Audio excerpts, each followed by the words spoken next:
अस्सलाम वालेकुम, मैं हूं निमरा सुहेल। आप देख रहे हैं अलग न्यूज। अब्दुल सत्तार हमारे साथ हैं। दाऊद इब्राहिम की क्या कराची में मौत हो गई है? भारत से ये खबरें आई हैं और इसके बाद एक खलबली मच गई है भारत में। और दूसरी जानिब जो कल पीटीआई का ऑनलाइन जलसा हुआ है उसके जो एदादो शुमार है वो नाकाबिले यकीन है। बहुत ज्यादा कामयाबी मिली है कल के ऑनलाइन जलसे को पीटीआई के, उस पर गुफ्तगू करते हैं लेकिन उससे पहले कमेंट शामिल कर लें। सारिफ है वो लिखते हैं कि इस्तेहकाम पाकिस्तान पार्टी में शामिल हर शख्स अपनी जगह एक माफिया है। इन सब की सियासत खत्म हो जाएगी हमेशा के लिए। देखिए, इस्तेहकाम पाकिस्तान पार्टी हो या जब भी इलेक्शंस में जमातें बनती हैं तो ऐसे ऐसे लोग इकट्ठे किए जाते हैं। जैसे आप देखें कि परवेज़ खटक साहब, जिनका अपना एक चल रहा था उन पर केस बीआरटी का और पता नहीं कौन सा दूसरा केस, और मालम जब्बा का, महमूद खान उनके साथ हैं। तो तमाम तर ऐसे लोग हों जिनको जो निजात के ख्वाहिशमंद होते हैं, जो चाहते हैं कि यार हमें निजात मिल जाए, और उनको दूसरी पार्टी के ख़िलाफ़ इस्तेमाल किया जाता है। ये हमेशा होता रहा है।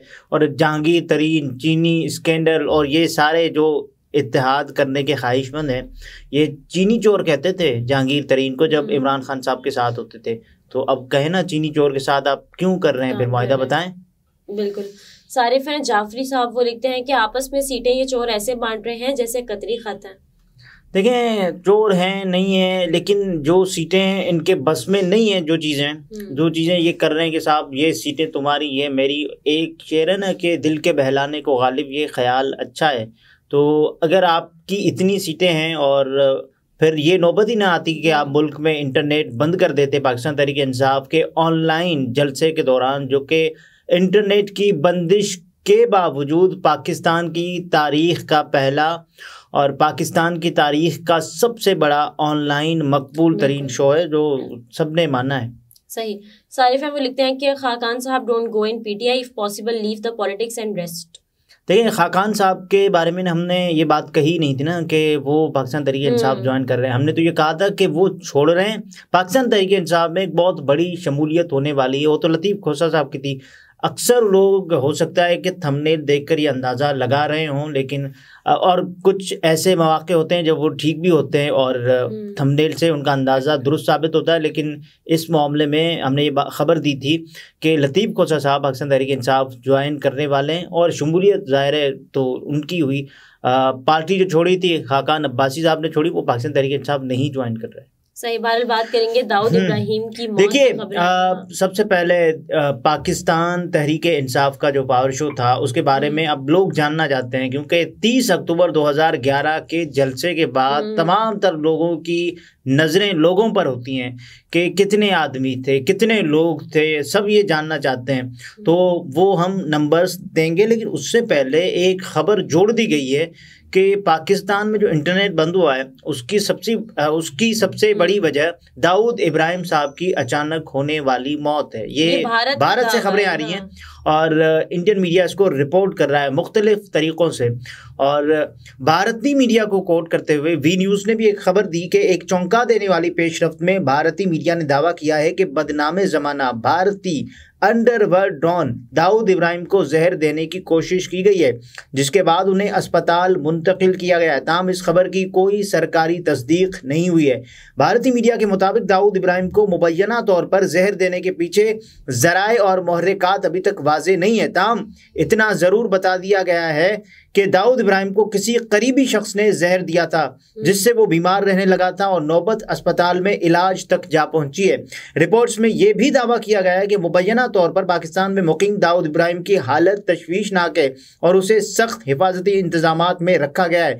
भारतीय मीडिया के मुताबिक पाकिस्तान के दीगर ज़राए अबलाग ने इन खबरों को बेबुनियाद और मन गढ़ंत करार देते हुए कहा है कि दाऊद इब्राहिम बिल्कुल ठीक है और अपने महफूज घर में मुकीम है। उन्होंने भारत पर दाऊद इब्राहिम की सेहत के बारे में झूठी अफवाहें फैलाने का इल्ज़ाम भी लगाया ताकि उसके साथियों और हामियों में खौफ व हरास पैदा किया जा सके। दाऊद इब्राहिम दुनिया के इंतहाई मतलूब दहशत गर्दों में से एक है और उस पर 1993 के मुंबई धमाकों की मनसूबाबंदी का इल्ज़ाम है, जिसमें 250 से ज़ायद अफराद हलाक और हज़ारों ज़ख्मी हुए थे। दाऊद इब्राहिम के बारे में ख्याल किया जाता है कि वो मुख्तलिफ दीगर मुजरिमाना सरगर्मियों में भी मुलव्वस है, जैसे कि मुनशियात की स्मगलिंग, मनी लॉन्ड्रिंग, भत्ताखोरी और असलहे की स्मगलिंग। भारत कई दहाइयों से पाकिस्तान में दाऊद इब्राहिम की मौजूदगी का दावा करते हुए इस हवालगी का मुतालबा करता रहा है। ताहम पाकिस्तान ने हमेशा दाऊद इब्राहिम को पनाह देने से इनकार करते हुए दावा किया है कि वो उसकी सरजमीन पर नहीं है। भारत ने दाऊद इब्राहिम के सर की कीमत $25 मिलियन मुकर्रर कर रखी है कि किसी को भी ये अगर मिलता है तो इसको जान से मारने की ये कीमत भारत ने रख ली है। और अभी भी ये भारत का ही दावा है कि कराची में दाऊद इब्राहिम की वफात हो चुकी है। देखिए कराची में हो चुकी है वो ये कह रहे हैं, और जाहिर है उनका ये भी दावा है कि उनको जहर दिया गया, उनका ये भी दावा है, लेकिन अभी तक पाकिस्तान में ऐसी किसी खबर की कोई सरकारी सतह पर तस्दीक नहीं हुई और ना ही किसी अस्पताल ने दाऊद इब्राहिम साहब के बारे में ये इत्तला दी है कि वो एडमिट है। ऐसी कोई खबर नहीं आई। अगर कोई किसी ने खुफिया रखा है तो जाहिर है बिल्कुल जी न्यूज़ की जो खबर थी वो मैंने बता दिया कि वो बात कर रहे हैं ना कि दाऊद इब्राहिम साहब को कराची में जहर देने के बाद उनकी मौत और इंटरनेट भी इस वजह से ही शट डाउन किया गया। जी, पाकिस्तान में जो इंटरनेट बंद हुआ है वो ये कह रहे हैं कि कोई और इसका तो कोई रीजन ही नहीं है, ये सिर्फ दाऊद इब्राहिम भाई की वजह से हुआ है और पाकिस्तान देखें ये खबर दबाना चाहता है, ये इंडियन मीडिया कह रहा है। लेकिन BBC ने ये स्टोरी की है कि इंटरनेट की बंदिश के बावजूद भी जो लोग हैं वो मतलब लाखों में थे पाकिस्तान तहरीक इंसाफ के जलसों में, क्योंकि एक आम ट्रेंड है ना। अब आप देखते हैं कि लोग जलसे में लोग कितने थे। हम अक्सर मिसालें दे रहे होते हैं कि उसके जलसे में, उसके वर्कर्स कन्वेंशन में हमने मरियम नवाज साहिबा के जलालपुर जट्टा के वर्कर्स कन्वेंशन को दिखाया कि कैसे लोग जा रहे थे वापस घरों को। हमने फिर ये बात की कि तीमरगरा में बिलावल भुट्टो जरदारी साहब को कुर्सियां एक दूसरे पर चढ़कर किस दिलचस्पी के साथ सुन रही थी, हमने ये भी बताया। और हमने वर्कर्स कन्वेंशन जो कोहाट में एक दिन रखा गया था और जब उस ग्राउंड में पानी छोड़ दिया गया तो उसके बाद हमने ये भी देखा कि कोहाट में जो वर्कर्स कन्वेंशन शेर अफजल मरवत साहब का था और उनके साथ साथ जो बिलावल भुट्टो जरदारी साहब का वर्कर्स कन्वेंशन था वो खासा मकबूल था या खासा बिलावल भुट्टो का मकबूल था। तो ये भी एक चीज़ है देखने की। हम अक्सर मवाजना ऐसे कर रहे होते हैं ना कि किसके पास कितने आदमी थे तो हम ये अंदाज़ा लगा सकें कि कौन सी जमात किन हालात में कितनी मकबूल है। पाकिस्तान तहरीक इंसाफ के बारे में तो ये दावा किया जाता है ना कि देखें ये तो ऑनलाइन ये मर्ज करते हैं और उसके अलावा लोगों को फिगर फजिंग के ज़रिए बताते हैं कि देखें ये तो अलग है। फिर हमारे कोई फरहान विर्क नामी कोई सारिफ हैं वो अक्सर लगे रहते हैं और वो ये कहते हैं कि देखें पाकिस्तान तहरीक इंसाफ का फ्लॉप शो, और ये बताते हैं कि एक ही सिस्टम के ज़रिए यानी कि एक ही इंटरनेट के ज़रिए 5-6 लोग थे वो एक ही बंदे को सुन रहे थे। तो कम से कम, और उसके बाद फिर वो खुद जब ट्वीट करते हैं उन्होंने VPN कनेक्ट किया होता है, उनको भी बताया कि उनका नेट नहीं चल रहा, पाकिस्तान में इंटरनेट पर पाबंदी है। आप ये देखें कि शहबाज शरीफ साहब ने इससे पहले जब इंटरनेट की बंदिश हुई थी जिसमें हरीम शाह इवेंट सबको याद है कि उन्होंने धमकियां दी थी और उसके बाद फिर इंटरनेट की पाबंदी हटाई गई थी, लेकिन उनके धमकियों की वजह से नहीं हटाई गई थी। वो तो एक रिलेट करती हुई स्टोरी है तो हमने सुनाई लोगों को, और ऐसे में उन्होंने ये कहा था कि मैं वीडियोस लीक करूंगी। बहरहाल तो तब शहबाज शरीफ साहब ने ट्वीट किया था और वो भी VPN कनेक्ट करके, और ऐसे ही लोग अब कर रहे हैं। और कल मुल्क में वाकई ही जो है इंटरनेट स्लो था। देखिए आप बताएं अपना, आपका जो नेट था बिल्कुल स्लो था ना, तो मैं अपना बताऊं बिल्कुल स्लो, मतलब मरा हुआ नेट था, थका हुआ नेट था। और उसके बावजूद भी हम देखते हैं कि PTI का कल का ऑनलाइन जलसा बहुत कामयाब तरीन गया। ये सियासत की स्टोरी लगी हुई है। वो लिखते हैं कि सोशल मीडिया पर आजाद हलकों की जानिब से दावा किया जा रहा है कि तहरीक इंसाफ का जलसा 60 लाख लोगों ने देखा। ये तादाद तहरीक इंसाफ ऑफिशियल से ली गई है, जबकि जो है वो दीगर अगर हम उसको डिवाइड करते हैं तो तहरीक इंसाफ के ऑफिशियल फेसबुक पेज पर 1.4 मिलियन लोगों ने देखा, जबकि ट्विटर पर जो लाइव स्ट्रीमिंग थी उसमें 1 मिलियन लोगों ने देखा और ट्विटर स्पेस पर 1.5 मिलियन यानी 15 लाख लोगों ने जलसा देखा। और यूट्यूब पर जलसा देखने वालों की तादाद 1.8 मिलियन यानी 18 लाख थी। और तहरीक इंसाफ का जो वर्चुअल जलसा इमरान खान के ट्विटर, फेसबुक और यूट्यूब पर दिखाया गया जिसे कई मिलियन लोगों ने देखा। PTI जलसा कई यूट्यूब अकाउंट्स ने भी दिखाया जिनका तहरीक इंसाफ ऑफिशियल से कोई ताल्लुक नहीं था। कई डिजिटल और इलेक्ट्रॉनिक मीडिया के सहाफ़ियों ने भी PTI की लाइव स्ट्रीमिंग इस्तेमाल की। मिसाल के तौर पर ये जलसा समी इब्राहिम, मखदूम शहाबुद्दीन ने भी दिखाया और मजमूई तौर पर 1 मिलियन लोगों ने उनके यूट्यूब अकाउंट्स पर भी देखा। अब ये जिक्र करना भी जरूरी है कि ये जलसा बेशतर मकामात किसी अकेले बंदे ने नहीं देखा, बल्कि बैरून मुल्क पाकिस्तानियों ने किसी हॉल में जहां सैकड़ों लोग मौजूद थे और पाकिस्तान में घरों में फैमिलीज ने टीवी पर ऑनलाइन स्ट्रीमिंग करके भी देखा, जिससे ये तासुर जा रहा है कि ये जलसा देखने वाले लोगों करोड़ों में थे। और इस जलसे पर तबसरा करते हुए कुछ सोशल मीडिया सार्फिन का ये भी कहना है कि ये वाहिद जलसा है जिस पर तहरीक इंसाफ का 1 रुपया भी खर्च नहीं हुआ, बल्कि उल्टा यूट्यूब, ट्विटर और फेसबुक से आमदनी हुई है, जिसे तहरीक इंसाफ इलेक्शन कैंपेन में इस्तेमाल करेगी। देखिए, कोई रुपया खर्च नहीं हुआ, मेरा एक ख्याल है।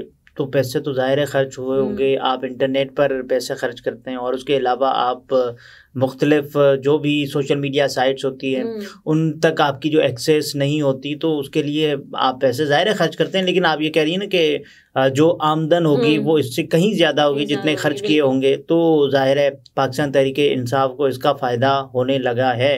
और ये दावे किए जाते थे ना कि पाकिस्तान तहरीक इंसाफ के जलसों में, वर्कर्स कन्वेंशन में 400 लोग हैं, 500 लोग हैं, 600 लोग हैं, लेकिन सब ने देखा ना कि जिस अंदाज से इंटरनेट की बंदिश के बावजूद के ये नंबर्स हैं और लोग ये कह रहे हैं। और उसमें हमने देखा मुख्तलिफ रहनुमाओं को मुख्तलिफ बयानात देते हुए, मुराद सईद साहब की हवाले से जो खबर दी गई, और उनके अलावा कासिम खान सूरी साहब को लोगों ने एक अलग होलिये में देखा। लोगों को तशवीश भी हुई, हैरत भी हुई कि यार ये कौन है, मतलब।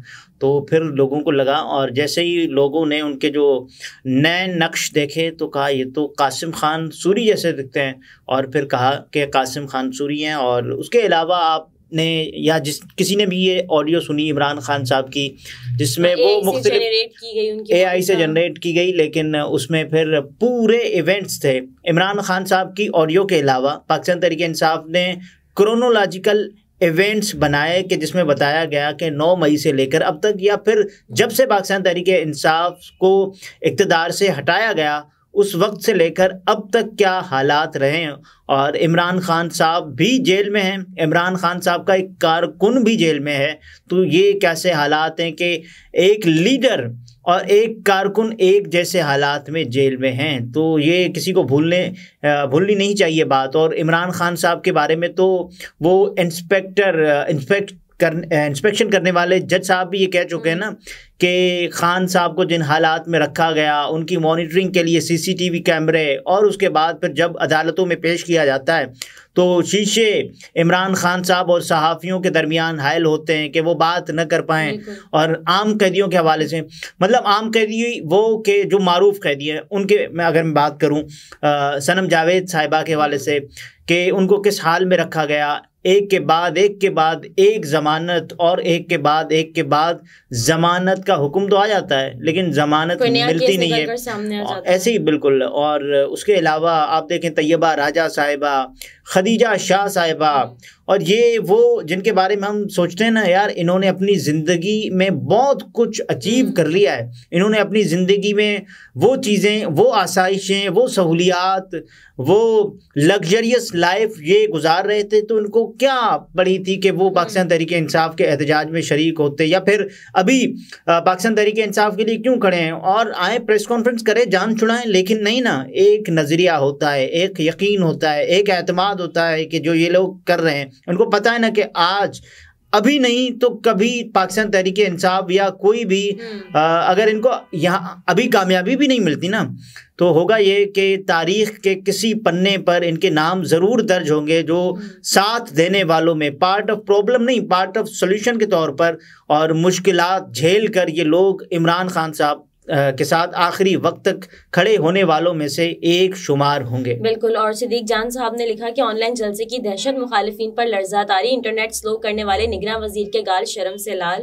और बैरिस्टर एहतशाम साहब लिखते हैं कि तहरीक इंसाफ ऑनलाइन जलसा करे तो इंटरनेट सोशल मीडिया बंद कर दिया जाता है। अब भी अगर किसी को शक है कि पाकिस्तान में जो इंतखाबात होने जा रहे हैं ये साफ शफाफ होंगे तो वो शक को दूर कर ले, क्योंकि ये इलेक्शन नहीं सिलेक्शन होगा। अच्छा, मुझे एक डर है कि इंटरनेट उस रात भी बंद किया जा सकता है जब उस रात के अगले दिन अगर पोलिंग होगी, मिसाल के तौर पर पोल डे होगा, और उससे एक रात पहले 7 को या उसके बाद फिर जब नताइज अनाउंस किए जाएंगे तब तक इंटरनेट को बंद कर दिया जाएगा, ये मेरा ख्याल है। उसकी वजह ये कि नहीं चाहते कि पाकिस्तान तहरीक इंसाफ की बात जाए और पाकिस्तान तहरीक इंसाफ इंतखाबात में होने वाली प्री पोल रिगिंग या फिर दौराने जो वोटिंग होती है रिगिंग, वो या उस पर कोई आवाज़ उठा पाए, तो ये वाली कार्रवाई भी डालने की कोशिश की जाएगी, ये मेरा ख्याल है। सही। नाज़रीन, गुफ्तगू आपने मुलाहिज़ा फरमाई। अब्दुल सत्तार हमारे साथ थे। इजाज़त दीजिए। अल्लाह हाफ़िज़।